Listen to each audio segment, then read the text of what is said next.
Hello Gemini, Sun, Moon, Rising, and Venus signs. Kamusta kayo? Saan po nasa mabuti kayong kalagayan? Welcome back po sa Star Tarot. Kung bago kayo rito, welcome din kayo. Thank you for your support. I truly appreciate it. God bless you all, Gemini. Una mensahe ninyo, when you live in the moment, you will discover the light in simple things. That's very true kasi makakapag-focus kayo, diba? Sa kung ano man yung nag-unfold ng mga bagay right at this moment, diba? Rather than kapag kayo ay yung isip ninyo nandoon sa tapos na, nangyari na, nakaraan na, or nandoon sa kung ano ang paparating pa lang, diba?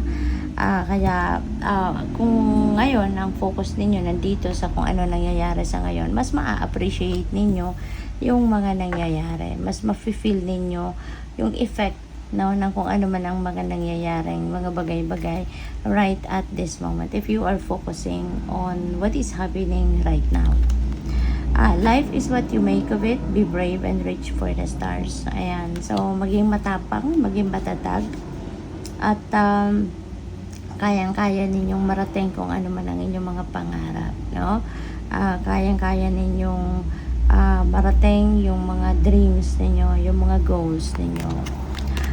We have being with nature will give you the answers. Ayan. So, siguro kasi meron din kayong mga questions ngayon, no, sa universe. May mga questions kayo sa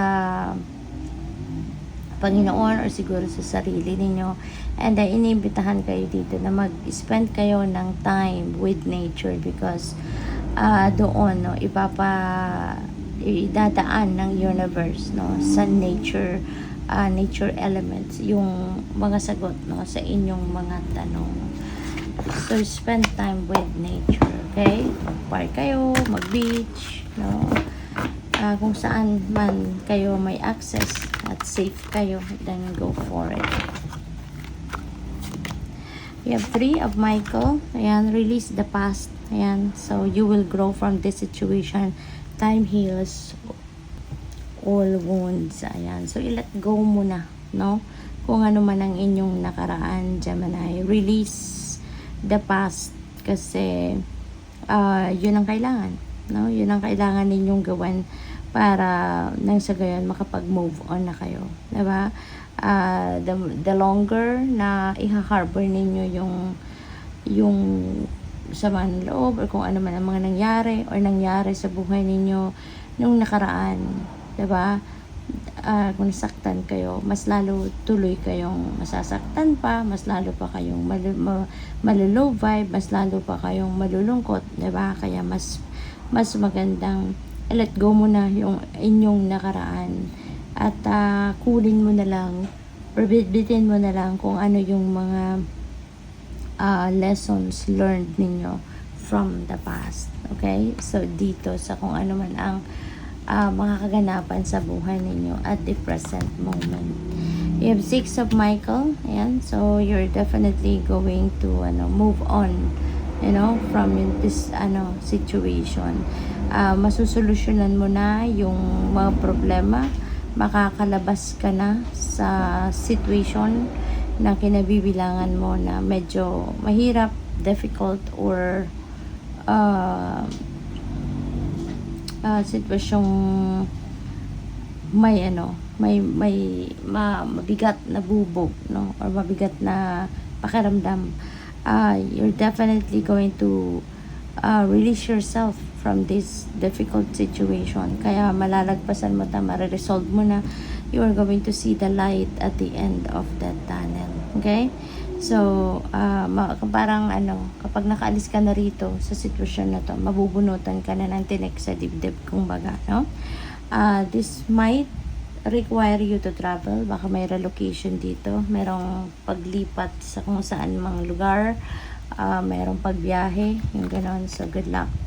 You have 6 of Raphael. Ayan. So, maaring meron kang mamimit ngayon ng mga bagong kaibigan. You are meeting new friends. You are making or you are rekindling relationships, no? Baka meron ditong magbabalik sa inyo. Maaring meron kayong makikita, may encounter, or baka merong mag-approach sa inyong muli, no? Mga ex ninyo, ex-jowa or ex na kaibigan, naging parte ng buhay ninyo in the past, nagkawalay kayo, 'di ba? Pero ngayon maybe you are meeting again at baka no ano to sa iyo, may proposal ito sa iyo, no, na makipagbilikan sa inyo, yung ganon.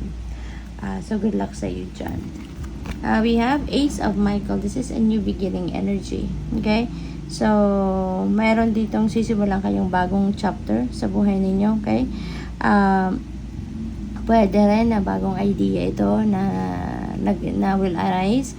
Maaari din na this is new inspiration na pabarating sa inyo. No? So, pwedeng ganun din.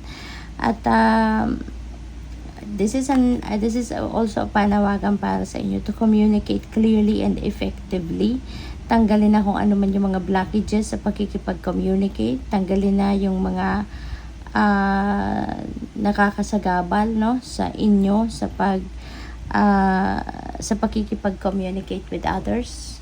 Okay? Para mas, kung kunyari may kailangan pag-usapan, 'di ba? Di ilabas ninyo kung ano yung dapat, kung anong necessary, kung anong nasa loob ninyo, anong nasa isip ninyo. Yun ang i-express ninyo, yun ang ipahayag ninyo, 'di ba? Para matapos na ang pag-uusap, 'di ba? So good luck. Thank you for watching, Love and Light. Namaste.